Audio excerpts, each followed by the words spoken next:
যেহেতু এটা রমজান মাস, রমজানুল মোবারক, রমাদান, সিয়াম সাধনার মাস, এই মাসেও আমরা মানুষ হিসেবে লজ্জিত, ভাই হিসেবে লজ্জিত।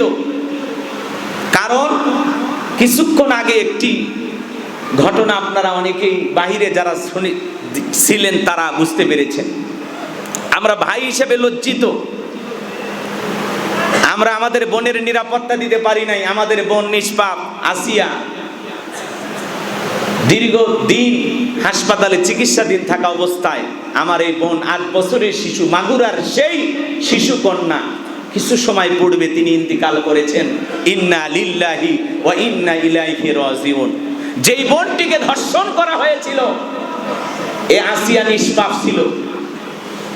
একটা শিশু কন্যার উপরে যারা ধর্ষক হিসাবে ঝাঁপিয়ে পড়েছিল, এদের কোনো পরিচয় নাই। ধর্ষকেরা কখনো ভাই হতে পারে না, ধর্ষকেরা কখনো বাবা হতে পারে না, ধর্ষকেরা কখনো মানুষের পর্যায়ে পড়ে না। রাস্তার কুকুরও যেমন, এই ধর্ষকদের চরিত্র তেমন। কথা বলে ঠিক কিনা?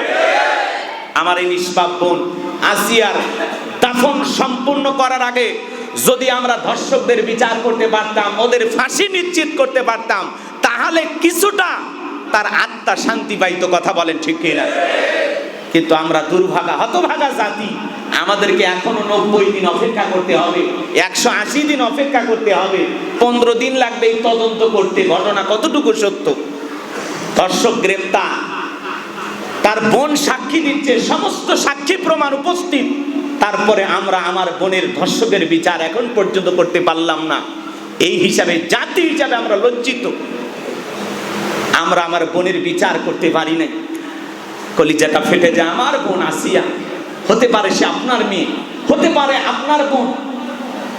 আজকে সমাজের নিরাপত্তাহীনতায় আমরা ভুগতেছি। ছোট ছোট বাচ্চা, কন্যা, শিশু, তাদের পর্যন্ত নিরাপত্তা নাই। যারা শিশুদেরকে ধর্ষণ করে, এই সমস্ত ধর্ষকদের জন্য বাংলাদেশের সর্বোচ্চ আইন মৃত্যুদণ্ড নিশ্চিত করতে হবে, তাদের ফাঁসি কার্যকর করতে হবে। তাও 4 দেয়ালের ভিতরে না, প্রকাশ্যে দেবালোকে হাজার হাজার মিডিয়ার সামনে ওই সমস্ত নরপশু, ওই সমস্ত জানোয়ারদের যদি আমরা ফাঁসি দিতে পারতাম, তাহলে এই দেশে অপরাধ কমে যেত। কথা বলে ঠিক কিনা?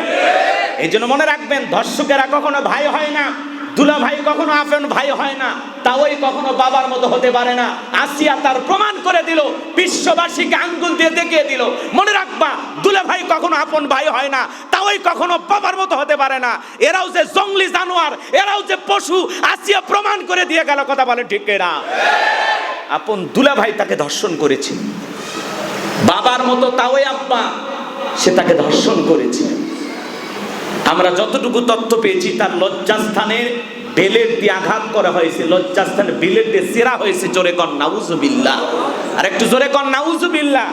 মানুষ কত বর্বর হলে, কত বড় পশু হলে, কত বড় হিংস্র হলে, কত বড় জানোয়ার হলে এই ধরনের নিকৃষ্ট কাজ করতে পারে। আর যাই হোক, এরা মানুষের কাতারে পড়তে পারে না, এরা হিংস্র জানোয়ার, এরা হায় না, এরা হায় না। কথা বলেন ঠিক এরা?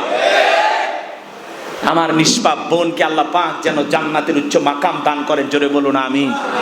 আর একটু জোরে বলুন আমিন। প্রধান উপদেষ্টা তিনি মিডিয়ার মাধ্যমে সংবাদ প্রচার করেছেন যে ধর্ষকদের সর্বোচ্চ শাস্তি অতি দ্রুত নিশ্চিত করতে হবে। আমরা বলতে চাই, ডক্টর ইউনূস সাহেব, এটা আগের যারা প্রধানমন্ত্রী ছিল তাদেরও বক্তব্য এমন ছিল যে এই ঘটনায় যারা জড়িত তাদের বিচার নিশ্চিত করতে হবে। এইরকম তেলতেলা কথায় জাতি আর বলতে চায় না। আপনি একটা কিছু করে দেখান যাতে ইতিহাস হয়ে থাকে। কথা বলে ঠিক এরা? দায় সারা বক্তব্য দেবেন না, দায় সারা বক্তব্য দেবেন না। বক্তব্য দিলে বক্তব্য দেওয়ার মতো দেবেন, যাতে আপনাদের কথায় জাতি আশা ভরসা খুঁজে পায়। কথা বলে ঠিক কিনা? আমরা অতি দ্রুত এই সমস্ত ধর্ষকদের বিচার চাই। কারা কারা হাত তুলে দেখান? লিল্লাহে তাকবীর। তাহলে ধর্ষকেরা কখনো ভাই হতে পারে না, ধর্ষকেরা কখনো দুলা ভাই হতে পারে না, ধর্ষকেরা কখনো মানুষের কাতারে পড়তে পারে না। ওদের পরিচয় একটাই, ওরা ধর্ষক। আর ওদের বাংলাদেশের সর্বোচ্চ আইনে ফাঁসি কার্যকর করতে হবে। ওদের কোনো ছাড় নাই, ওদের কোনো ক্ষমা নাই। কথা বলে ঠিক কিনা?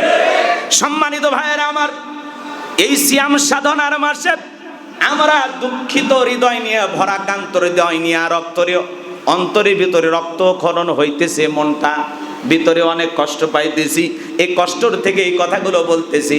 আমার বোন আসিয়ার সাথে যারা এই ঘটনা ঘটিয়েছে, আমরা চাই বাংলাদেশের আইনে সর্বোচ্চ শাস্তি ফাঁসি নিশ্চিত করতে হবে। কথা বলেন ঠিক কিনা?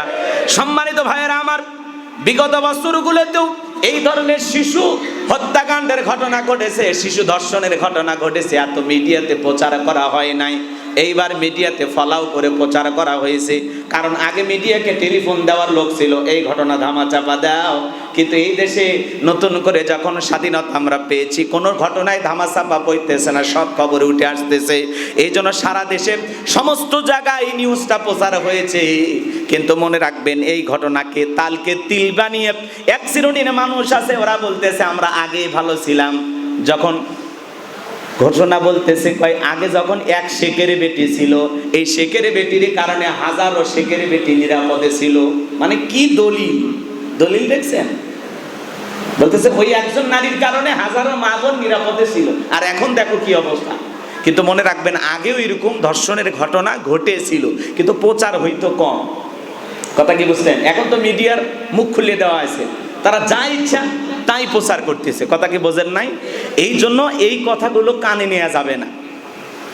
একটা অপরাধ করেছে, অপরাধীদেরকে গ্রেফতার করা হয়েছে, শাস্তিও হবে আমরা আশা করি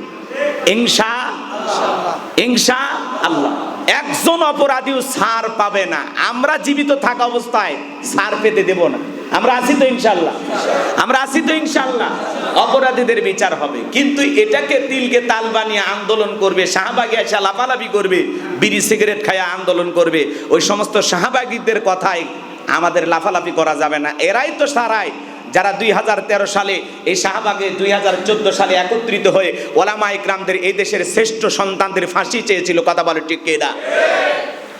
যেই স্লোগান দিয়েছিল লাকি, তাকে 24 ঘন্টার মধ্যে গ্রেফতারের আলটিমেটাম দেওয়া হয়েছে। ইমরান এই সরকার, এদেরকে গ্রেফতারের জন্য আলটিমেটাম ঘোষণা করা হয়েছে। আমরা চাই যারা সেই সমস্ত এই দেশের ইসলামী আন্দোলনের কর্মীদের ফাঁসি চেয়েছিল, আল্লামা সাইদি হুজুরের ফাঁসি চেয়েছিল, ওই সমস্ত লাকি ইমরান এই সরকারদেরকে যেখানে যে গর্তে লুকিয়ে আছে খুঁজে খুঁজে বের করে এদেরও বিচার বাংলাদেশে করতে হবে। কথা বলে ঠিক কিনা? শাহবাগীদের দেখলেই বোঝা যায়, বিড়ি খায়, ঠোঁট কালো, কথা কয় না কেন? শরীরের ধার দিয়ে গেলে শরীরের গন্ধ বের হয়। এখন শাহবাগীরা বলতেছে আমাদেরকে ট্যাগ দিবেন না, বিগত সরকারের ট্যাগ দিছিল, আপনারাও ট্যাগ দেবেন না। তোমরা যে এত সাধু আমরা তো বুঝি ভালো করে। কথা বলে ঠিক কিনা? আর যাই হোক, বড় বড় টিপ পরে, কাটা ব্লাউজ পরে, উল্টা পাল্টা ড্রেস পরিয়া, পোশাক পরিয়া যারা জাতির সামনে এসে এইরকম উল্টা পাল্টা আন্দোলন করতে পারে, আর যাই হোক এরা দুর্ঘটনায় জন্ম হয়েছে, এদের সঠিক মা বাবা খুঁজে পাওয়া যাবে না। কথা বলেন ঠিক কিনা? যারা আলেমদের ফাঁসি চায়, এদেশের টুপিওয়ালা দাড়িওয়ালাদেরকে সহ্য করতে পারে না, ইসলাম বিদ্বেষী, এরা নিঃসন্দেহে নাস্তিক। কথা বলেন ঠিক কিনা? সম্মানিত হাজিরিন, আমি যে কথা বলতে চাচ্ছিলাম, দেশের বর্তমান চলমান অবস্থা দেখে আমরা আলহামদুলিল্লাহ কিছুটা খারাপ লাগলেও অনেক দিক দিয়ে কিন্তু আমরা শান্তি আছি। সেই ওয়াজগুলো কিন্তু মাওলানা রুহুল আমিন যুক্তিবাদী হুজুর করেছেন, আমি ওগুলো নিয়ে বলতে চাই না। কথাকে বোঝেন নাই? এমন একটা রমজান বেশ কয়েক বছর পরে আমরা পেয়েছি, তারাবিতেও কারেন্ট যায় না, ইফতারিতেও কারেন্ট যায় না, সিহারি খাইতেও কারেন্ট যায় না। আলহামদুলিল্লাহ। কথা বলেন না কেন? এজন্য খুশি না? এই কথাগুলো উনি বললো। বাজারের যে অবস্থা, আলহামদুলিল্লাহ, দ্রব্যমূল্য আমাদের হাতের নাগালে আছে, নিয়ন্ত্রণের ভিতরে আছে, খুব বেশি কষ্টের ভিতরে আমরা নাই। কিছুটা অশান্তি, চুরি ডাকাতি খুন ধর্ষণ হইতেছে, কিছু তো আছেই, বোঝেন নাই? সব কি ভেঙে গেছে? এই অপরাধ করে এই দেশে অশান্তি সৃষ্টি করতে চায়, অরাজকতা সৃষ্টি করতে চায়, ওরা প্রমাণ করতে চায় আগেই ভালো ছিলাম।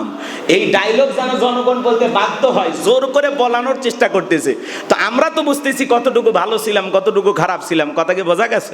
তো আল্লাহ পাক যেন এই দেশের উপরে খাস রহমত বরকত নাজিল করেন। জোরে বলুন আমিন। শান্তি নাজিল করেন। জোরে বলেন আমিন।